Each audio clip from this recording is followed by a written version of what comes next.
Feminism means that, regardless of gender identification, people should be treated equally. There is nothing feminist about policing the sexual choices of consenting adults of any gender. Feminists have fought and continue to fight for bodily autonomy and access to birth control, medically accurate information, and safe and legal abortion. These crucial rights protect the choice of whether and when to become a parent, and also the ability to choose whether, when, with whom, and why to have sex.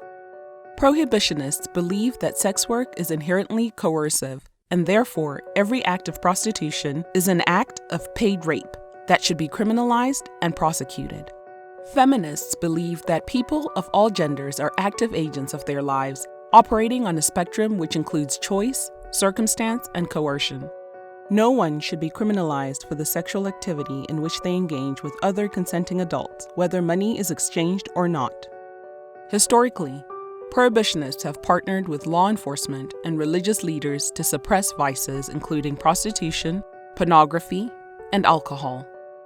Anti-vice squads in the 1870s targeted immigrant-owned businesses, brothels, and people who distributed condoms or information about birth control. In 1910, the Mann Act, also known as the White Slave Traffic Act, prohibited the transportation of women across state lines for immoral purposes. Rather than rescuing abducted women, this law was broadly used to prosecute consensual interracial relationships. Laws targeting female sex workers have often been broadly applied to all women in public spaces. During World War I and World War II, under the guise of protecting the public from sexually transmitted infections, STIs, promiscuous women were arrested. In 1918, the American Plan empowered law enforcement to arrest women who were profiled as sex workers to prevent the spread of disease among soldiers heading off to war. Lawmakers claimed that women, particularly low-income women of color, spread STIs, not men. These laws shut down brothels and forced sex workers into the hands of organized crime and predatory traffickers. Prohibitionists applauded these efforts as saving women and society from immoral practices. Alliances between prohibitionists and religious conservatives led to the porn wars of the 1970s and 80s, pitting prominent feminists against porn performers, most of whom were women. The partnerships between religious conservatives and prohibitionists reveal a long chasm within the feminist movement. Today, religious organizations have partnered with certain high-profile prohibitionist organizations to promote the entrapment model, which criminalizes clients and third parties, but not sex workers. While some believe the entrapment model protects sex workers by criminalizing half of a transaction, it is, in fact, a patriarchal manner of denying agency to women and other people who choose to sell sexual services. Where this model has been implemented, violence against sex workers has increased.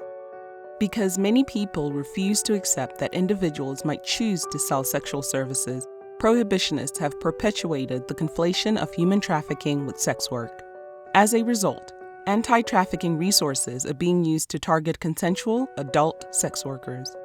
The criminalization of sex workers, their clients, or the people they work with is a misguided attempt to address exploitation because, in practice, it forces the sex industry underground. Prostitution is not inherently exploitative, but criminalized people are more vulnerable to exploitation. Feminists support the decriminalization of consensual adult prostitution. Feminists around the world have fought for people of all genders to be able to make choices about their own bodies, access their own money, and exercise their right to self-determination. As a society, we need to accept that people do different things for different reasons, often making choices that others might not. Prescribing our morals onto unwilling people isn't protection. Feminists support decriminalizing sex work. Learn more at decriminalizesex.org.